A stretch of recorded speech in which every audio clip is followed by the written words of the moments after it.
कैसे बच्चों, उम्मीद है कि खुश होंगे, हैप्पी होंगे और सुरक्षित भी होंगे।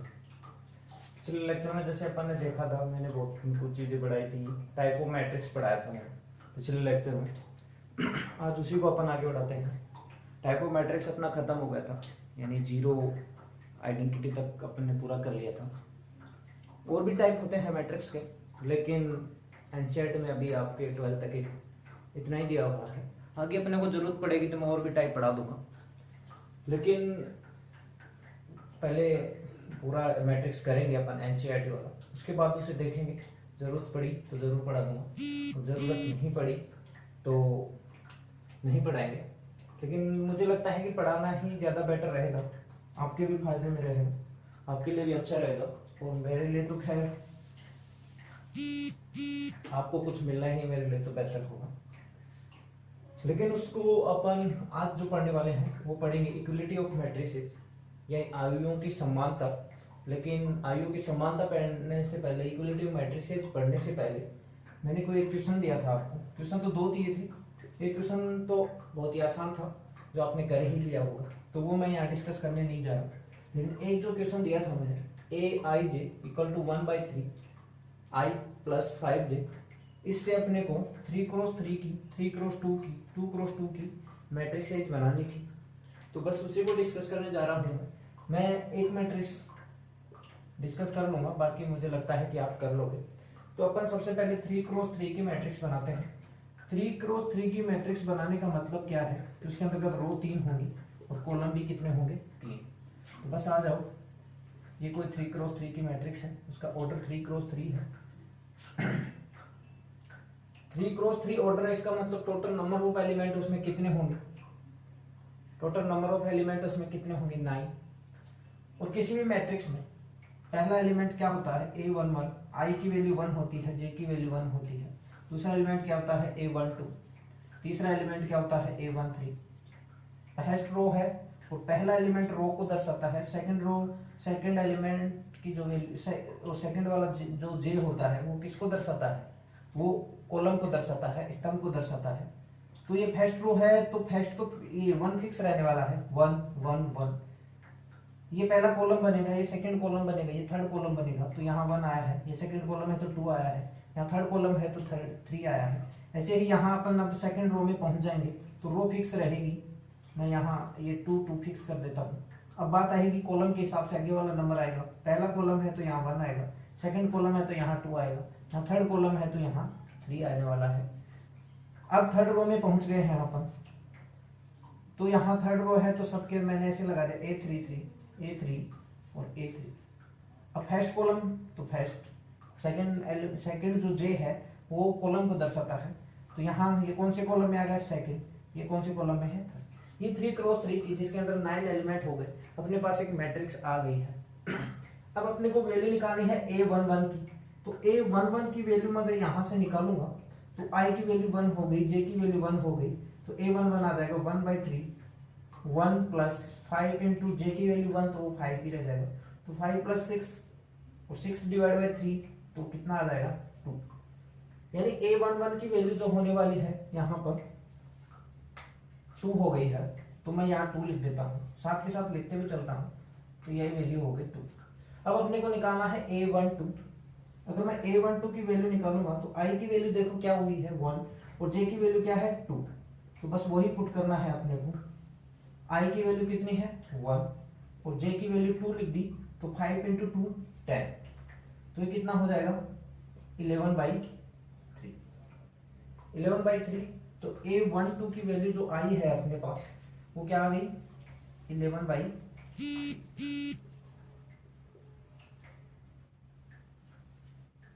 A12 की वैल्यू अपने पास क्या आ गई, 11/3। ऐसे ही मैं A13 की वैल्यू निकालता हूँ। A13 की वैल्यू निकालने के लिए क्या होगा, 1/3 ब्रैकेट, I की वैल्यू यहाँ 1 है, J की वैल्यू 3 है, तो I की जगह मैंने 1 रख दिया, 5 इंटू J की जगह 3 रख दिया, तो ये देखो कितना होगा, 15 प्लस 1 16, 16/3।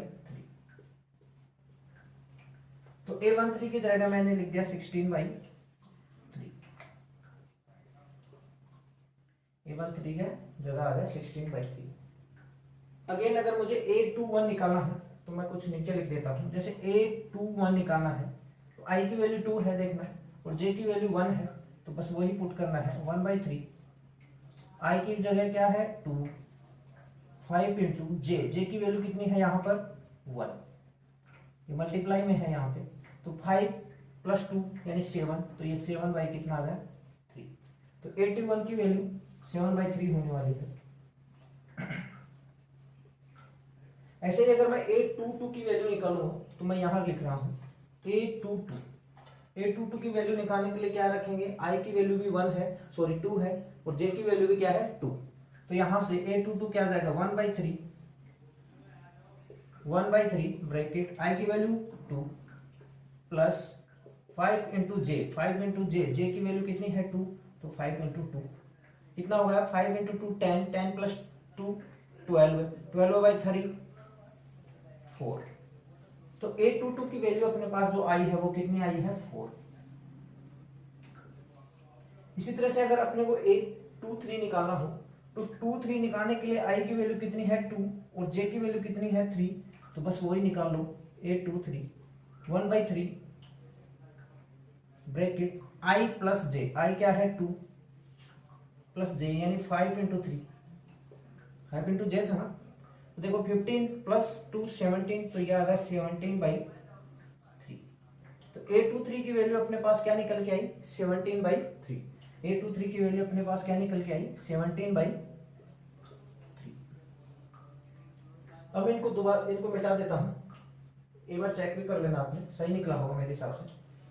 अब अपने को निकालना है A31, क्या निकालना है A31 निकालने के लिए अपने को पास यहां से पता चला कि I की वैल्यू कितनी होने वाली है 3 और J की वैल्यू कितनी होने वाली है 1, तो A31 का मतलब 1/3, आगे क्या है I प्लस 5J, तो I की वैल्यू कितनी है 3 प्लस 5J, J की वैल्यू कितनी है 1, तो 5 हो गया, 5 + 3 8, 8/3 हो गया ये। तो A31 की वैल्यू कितनी हो गई अपने पास 8/3। अब अपने को निकालना है A32 को देख के पता चल रहा है कि I की वैल्यू कितनी है 3 और J की वैल्यू कितनी है 2। A32 इक्वल टू कितना होगा 1/3 A यानी I प्लस 5J, I कितना है 3 प्लस 5J, J का मतलब 2, देखो 2 है, तो 5 इंटू 2 10, 10 + 3 13, 13/3। तो A32 की जो वैल्यू निकल के आने वाली है वो अपने पास क्या होगा 13/3। अब लास्ट अपने पास बचा है A33 को देख के आप क्या बता सकते हो कि A33 कौन सी रो का एलिमेंट है, थर्ड रो का, और कौन से कॉलम का एलिमेंट है, थर्ड कॉलम का। यानी A33 कौन सी पंक्ति का एलिमेंट अवयव है, थर्ड रो का, थर्ड पंक्ति का, और थर्ड ही स्तंभ का, थर्ड रो और थर्ड स्तंभ ये एलिमेंट। यानी A33 की बात कर रहे हैं, यानी ये थर्ड रो थर्ड कॉलम का एलिमेंट है, तो कैसे निकलेगा 1/3 I की वैल्यू 3 प्लस 5 इंटू J की वैल्यू यहाँ भी क्या है 3, तो 5 इंटू 3 15 प्लस 3 18/3 6, तो इसकी वैल्यू क्या निकल के आने वाली है 6। अगर अपने पास को कोई एलिमेंट को IJ के रिलेशन के रूप में ऐसे दे रखा हो, उसकी 3x3 की मैट्रिक्स निकालनी हो, तो वो मैट्रिक्स कुछ इस प्रकार की निकलेगी जो आपके यहाँ सामने आ गई है 2 11/3 16/3 7/3 4 17/3 8/3 13/3 और 6, ये 3x3 की मैट्रिक्स आ गई।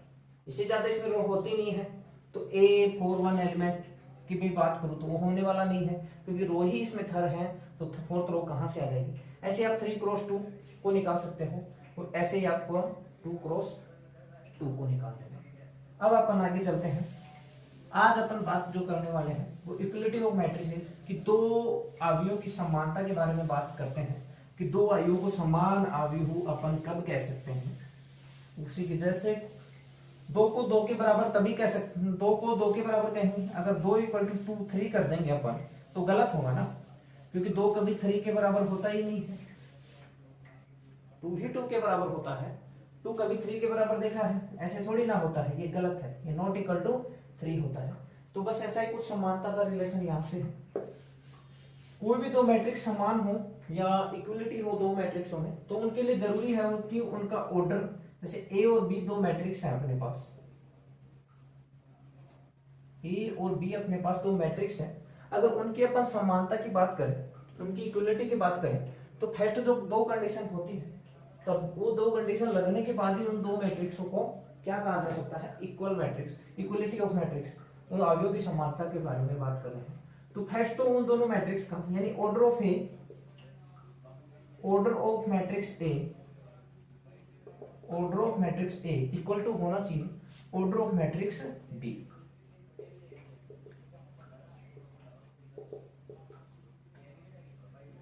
क्या बोला मैंने कि ए का जितना ऑर्डर होगा उतना ही ऑर्डर बी का होना चाहिए, तभी उन दोनों की मैट्रिक्स की इक्वलिटी की अपन बात करेंगे। अगर दो मैट्रिक्स हैं अपने पास, मान लिया कि दो मैट्रिक्स हैं, उन दोनों का ऑर्डर सेम है, तो ऑर्डर सेम होने से ही ये साबित नहीं हो जाता कि वो मैट्रिक्स सेम है या इक्वल है। इक्वल मैट्रिक्स ऑफ इक्वलिटी वहीं खत्म नहीं हो जाती, सेकंड कंडीशन और अब लागू हो जाएगी।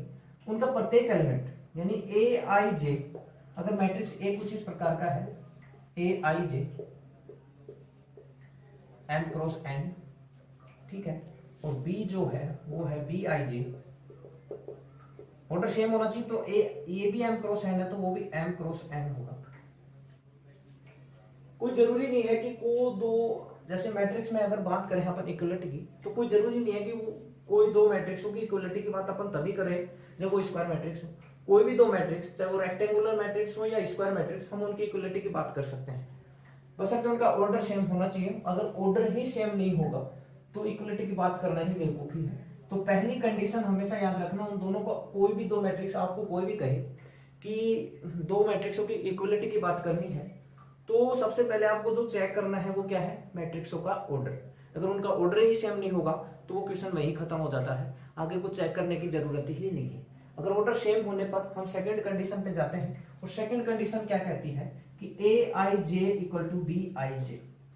ए I J equal to B I J का मतलब क्या है कि A one one equal to होना चाहिए बी वन वन की, A two two equal to होना चाहिए बी टू टू की, ए टू वन, अगर ए टू वन एलिमेंट लेता हूं तो वो इक्वल टू होना चाहिए बी टू वन के, यानी जो कोरोस्पोंडिंग एलिमेंट है इनका जो पहला एलिमेंट है उधर वाले मैट्रिक्स का पहला एलिमेंट, वो दोनों बराबर होने चाहिए। इधर जैसे मैंने एक मैट्रिक्स बना दी, ये ए वन वन है, ये ए वन टू होगा, ये टू वन होगा, ये टू टू होगा।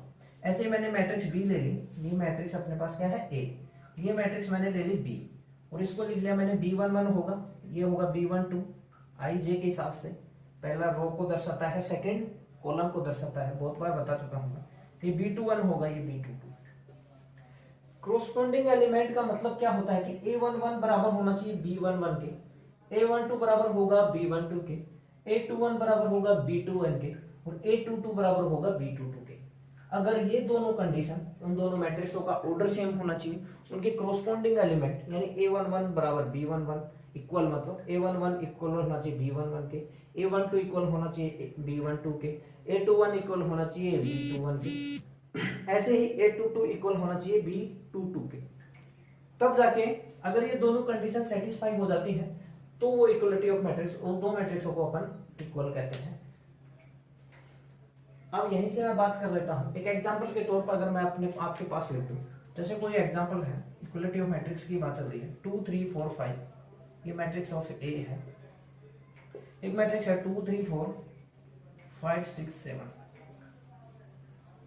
इसका ऑर्डर देखो 2 क्रॉस 2, बताना इसका ऑर्डर और बता दो मुझे, इस मैट्रिक्स का ऑर्डर क्या लिखोगे, सोचो, रो कितनी है 2, और सबसे पहले क्या लिखते हैं 2 रो, कॉलम कितने हैं 3, तो 2 क्रॉस 3 इसका ऑर्डर।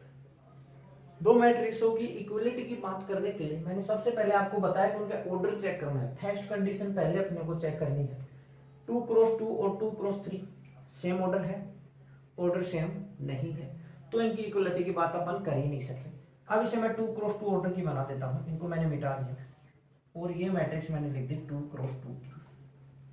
पहली कंडीशन आप वो देखो, ऑर्डर ऑफ ए मैट्रिक्स है, इसका ऑर्डर 2 क्रॉस 2 है, इसका ऑर्डर 2 क्रॉस 2 है, दोनों का ऑर्डर सेम है, तो अपन इक्वलिटी के बारे में सोच सकते हैं। अब भी ये इक्वल होंगी, कुछ कह नहीं सकते। अब आते हैं कि उनका कोरस्पॉन्डिंग एलिमेंट बराबर होने चाहिए। अब कोरस्पॉन्डिंग एलिमेंट पे आओ, 2 = 2 यानी A11 ये है, ये B11 है, तो 2 2 के बराबर होता है, सही चल रहा है। 3 3 के बराबर, सही चल रहा है। लेकिन क्या 4 5 के बराबर होता है? नहीं। यानी इनके कोरस्पॉन्डिंग, ये कोरस्पॉन्डिंग एलिमेंट यानी फर्स्ट रो फर्स्ट कॉलम का एलिमेंट इस मैट्रिक्स के फर्स्ट रो फर्स्ट कॉलम के बराबर है, फर्स्ट रो फर्स्ट कॉलम के एलिमेंट के बराबर है। इस मैट्रिक्स का फर्स्ट रो सेकंड कॉलम का एलिमेंट इस मैट्रिक्स के फर्स्ट रो सेकंड कॉलम के एलिमेंट के बराबर है। लेकिन इस मैट्रिक्स का सेकंड रो और फर्स्ट कॉलम का एलिमेंट इस मैट्रिक्स के सेकंड रो फर्स्ट कॉलम के एलिमेंट के बराबर नहीं है। तो एक दोनों मैट्रिक्सों की इक्वलिटी की बात नहीं कर सकते। अगर मैं यहां मिटा के 4 और 5 कर दूं तो अब देखो ये दोनों मैट्रिक्स इक्वल मैट्रिक्स होंगे, कोरस्पॉन्डिंग एलिमेंट भी इनके बराबर है। अब चलते हैं, आपकी बुक में एक अच्छा सा एग्जांपल दे रखा है। इक्वल मैट्रिक्स तो आपको देखते ही बता दोगे कि एलिमेंट बराबर देखिए तो इक्वल मैट्रिक्स है। लेकिन ऐसे क्वेश्चन में एग्जाम में पूछे नहीं जाते हैं कि भाई दो मैट्रिक्स, वो आपको कुछ ऐसा देगा, क्या देगा कि ये दोनों मैट्रिक्स इक्वल है और दो मैट्रिक्सों में जो एलिमेंट देगा वो कुछ इस तरह से देगा, एक्स वाई के रूप में दे देगा, एक्स के रूप में कोई एलिमेंट दे देगा, वाई के रूप में दे देगा और कह दिया कि दोनों मैट्रिक्स क्या है, इक्वल। अब आप एक्स और वाई की वैल्यू निकालो। फॉर एग्जाम्पल मैं आपको बताता हूँ, छोटा सा एग्जाम्पल ले लेता हूँ। उसने कह दिया कि ए कोई मैट्रिक्स है एक्स प्लस वाई, ठीक है, वाई और जेड और टी। ए कोई मैट्रिक्स है, बी कोई मैट्रिक्स है अपने पास 3 2, ठीक है, 3 2 4 और 5। और अब उसने बोल दिया कि दोनों मैट्रिक्स इक्वल है, तो मुझे x की वैल्यू, y की वैल्यू, z की वैल्यू और t की वैल्यू निकाल के बताओ। उसने क्या कहा, दोनों मैट्रिक्स इक्वल है या इक्वलिटी, दोनों मैट्रिक्सों की इक्वलिटी की अपन ने बात की। अब दोनों मैट्रिक्स इक्वल है तो सबसे पहले उसने बोल ही दिया, एक दो बातें होती हैं कि देखो अगर क्वेश्चन में बोल दिया गया कि दोनों मैट्रिक्स इक्वल है तो वहां अपना दिमाग मत लगाना कि मैं पहले ऑर्डर चेक करूं, कहीं ऑर्डर तो नहीं है कि सर ने तो बताया था पहले ऑर्डर चेक करना है। जब क्वेश्चन ने ही बोल दिया है कि वो दोनों मैट्रिक्स इक्वल है तो अब ऑर्डर अपने आप ही सेम होंगे, अपना दिमाग लगाओगे, वहां चेक करोगे, इतना कुछ करने की जरूरत है नहीं। अब दोनों मैट्रिक्स इक्वल है, इसका मतलब ऑर्डर सेम होता है, तो वो तो हो गई 2 क्रॉस 2 2 क्रॉस 2। कोरस्पॉन्डिंग एलिमेंट भी इक्वल होते हैं, तो corresponding element first row first column का एलिमेंट क्या है, x प्लस वाई। इसके भी फर्स्ट रो और फर्स्ट कॉलम के एलिमेंट के बराबर होना चाहिए और वो क्या है 3, यानी x plus Y equal to 3। ये फर्स्ट रो सेकंड कॉलम का एलिमेंट है, तो इसमें भी ऐसा ही एलिमेंट देखो, फर्स्ट रो सेकंड कॉलम का एलिमेंट क्या है, क्या कहा था, लाइन खींच लो भाई, फर्स्ट रो सेकंड कॉलम कहाँ कट कर रहा है 2 पे, तो इसका मतलब y इक्वल टू 2। सेम ये क्या है, सेकंड रो फर्स्ट कॉलम का एलिमेंट है, सेकंड रो फर्स्ट कॉलम का एलिमेंट क्या है 4, z इक्वल टू 4। अब टी की बात करते हैं, क्या है, सेकंड रो सेकंड कॉलम का सेकंड रो सेकंड कॉलम का एलिमेंट क्या है 5, t इक्वल टू 5। यहां से अपने पास x y z और t की वैल्यू आ गई, y की वैल्यू 2 आई है, उसको इसमें पुट कर दोगे तो यहां से x इक्वल टू 1 आ जाएगा, x 1 आया है, y 2, z 4, t 5। ऐसे क्वेश्चंस वो आपको पूछेगा। इसी क्वेश्चन को हार्ड बना देता हूं, अगर हार्ड बनाऊंगा मैं यहाँ पे कोई क्वाड्रेटिक इक्वेशन दे दूं, यहाँ पे कोई क्वाड्रेटिक इक्वेशन दे दूं, फिर x की वैल्यू निकाल लूं, y की वैल्यू निकाल लूं, तो ऐसे ही equality matrix of equality of matrices में ऐसे क्वेश्चन बनते हैं। कुछ क्वेश्चंस में आपको जैसे ही अपन जैसे कंसेप्ट में पढ़ा दूंगा तो आपकी जैसे 3.1 आएगी, उसमें कुछ क्वेश्चन उस समय भी मैं क्वेश्चन करवाऊंगा। तो बढ़ते हैं अब आगे, ये आपका 3.1 यहाँ पे खत्म हो जाता है, यानी फिनिश हो गया है आपका 3.1। 3.1 में इतने ही कंसेप्ट थे। अब इसके बाद आपको मुझे लगता है कि एनसीईआरटी की फर्स्ट 3.1 पूरी कंप्लीट कर लेनी चाहिए, और कंप्लीट करने के बाद मुझे बताना है आपको कि कौन से क्वेश्चन में 3.1 के एग्जाम्पल भी करने हैं आपको, 3.1 के कौन से क्वेश्चन में, कौन से एग्जाम्पल में आपको दिक्कत आती है, उसके बाद अपन आगे उन क्वेश्चंस को डिस्कस करेंगे। जो जो क्वेश्चन आपको डाउट आएगा वो क्वेश्चन डिस्कस करेंगे। फिर भी मैं कुछ क्वेश्चंस किताब से करवा देता हूँ, जो मुझे अच्छा लगेगा मैं उस क्वेश्चन को किताब से करवा देता हूँ।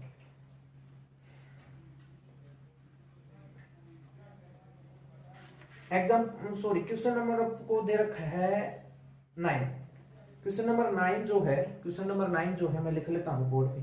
क्वेश्चन नंबर 9 जो है वो है 3x + 7 3x + 7 5 3x + 7 5 3x + 7 5 है, y + 1 और अगला एलिमेंट जो दे रखा है उसमें दे रखा है 2 - 3x। एक मैट्रिक्स ये दे रखी है। सेकंड मैट्रिक्स आपको दे रखी है, वो दे रखी है 0 y - 2 8 4। एग्जाम्पल 9 निकाल लेना अपनी बुक का, और वही मैं सॉरी एग्जाम्पल नहीं, क्वेश्चन नंबर 0 y - 2 और दे रखा है 8 और 4। और क्वेश्चन में बोला गया है कि x और y के वो मान निकालने हैं जिनके लिए आयु समान हो, इक्वल हो। x और y की वैल्यू निकालनी है। ऐसे ही क्वेश्चन मैं बता रहा था, ऐसे क्वेश्चन पूछ लेता है वो। इक्वल मैट्रिक्स पे ऐसे ही क्वेश्चन बनते हैं, क्योंकि अगर आपको दो मैट्रिक्स दे देगा, बताना हो कि ये इक्वल है कि नहीं है, तो सिंपल सी बात आप देख के ही बता दोगे। थोड़ा डिफिकल्ट बनाने के लिए इसी को मैं क्वाड्रेटिक इक्वेशन बना दूं, द्विघात समीकरण बना दूं, तो डिफिकल्ट बन जाएगा, उनको सोल्व करते रहना होगा। अब उसने कहा है कि दोनों मैट्रिक्स क्या है, इक्वल। अगर दोनों मैट्रिक्स इक्वल है तो सबसे पहले ऑर्डर तो सेम होगा ही, क्वेश्चन में बोला है इक्वल है तो ऑर्डर सेम होना ही है, और इनके कॉरस्पॉन्डिंग एलिमेंट भी इक्वल होंगे। फर्स्ट रो फर्स्ट कॉलम का एलिमेंट क्या है इसमें 3x + 7। सेकंड इसमें भी वही उसी एलिमेंट कॉरस्पॉन्डिंग एलिमेंट, मतलब फर्स्ट रो फर्स्ट कॉलम का एलिमेंट क्या है 0। इसका मतलब 3x + 7 = 0।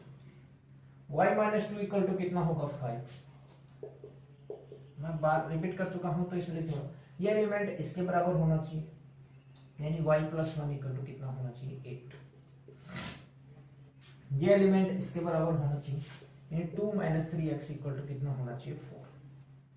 4 इक्वेशन है अपने को, 4 इक्वेशन से x और y की वैल्यू अपने को निकालनी है। 4 इक्वेशन है, 4 इक्वेशन से x और y की वैल्यू अपने को निकालनी चाहिए। इसमें एक चीज निकल के जो आने वाली है वो देखो, पहले इक्वेशन से x की वैल्यू आई अपने पास -7/3। देखना, पहले इक्वेशन से अपने पास आई x की वैल्यू आई -7/3, दूसरे से y की वैल्यू आई 7, तीसरे से y की वैल्यू आई 7, और फोर्थ से क्या आया देखो। अब इतनी कैलकुलेशन मुझे लगता है आप कर लोगे।